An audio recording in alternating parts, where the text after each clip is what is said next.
When people talk about homosexuality, they often ask, is it a choice? I heard it is. Hello, what's your name? Christian. Well, Christian, let's see what the latest science has to say. Oh, that. To help us, here are two gay people, George and Martha. Before we can answer, is it a choice, we must first determine what it means to be gay. How do you know you're a homosexual? The same way you know that you're straight.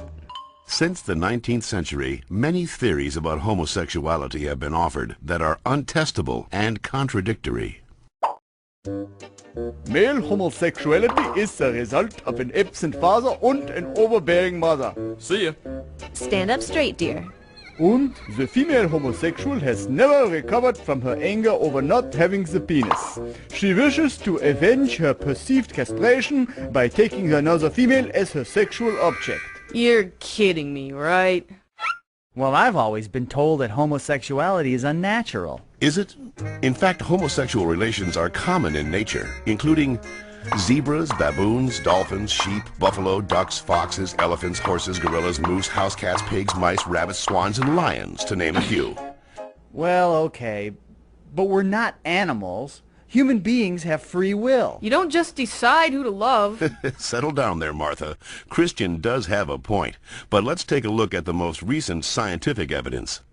As they study sexual orientation, scientists are currently looking at three main areas: genes, hormones, and birth order. Of course, most of these studies focus only on male sexuality. Sorry, Martha. What a shock. Let's first look at studies of identical twins. Hi. When one identical twin is a gay man, the other twin is gay up to 70% of the time, far higher than would occur if genes played no role. In fact, these studies show that genes play a greater role in determining sexual orientation than they do in whether or not you're right or left-handed. And we don't punish the left-handed. Well, not anymore. Let's get it! Scientists have recently noticed a striking statistical phenomenon. Studies show that having older brothers increases the odds of a boy being homosexual. Moms always baby the youngest, making them gay. No, that's not it. When a woman is pregnant with a boy, scientists are realizing that her female body often sees the male fetus as a foreign object and begins to produce antibodies against it. The more boys a woman has, the more adept her body becomes at feminizing the fetus, which may explain why with every successive boy, the odds that he will be gay go up significantly. All right, maybe you all accept it, but what about those people who started out gay and say they became straight by discovering God? What about ex-gay ministries? Even so-called ex-gay ministries don't claim to change a person's inner sexual desires, just his or her sexual conduct. We're still gay.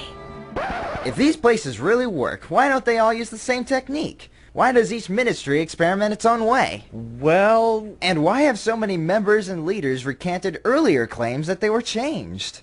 maybe these programs don't work for everyone, but what's the harm? How about the feelings of shame and guilt they instill and reinforce in their victims? Or the money, energy, and time they sap from people who have nothing wrong with them? Says you. Well, in point of fact, not just George says that, Christian.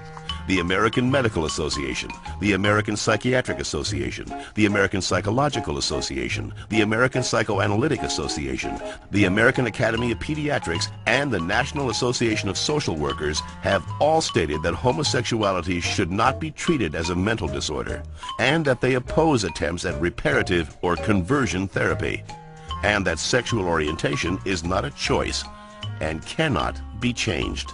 So that's it. I'm supposed to believe that it's not a choice just because all those doctors and scientists say so? Or you could just ask us. I do know this one girl named Heather who goes back and forth, but she's Shut up. The information in this educational cartoon is based upon studies that can be found in any university library, with the possible exception of the Bob Jones University in South Carolina.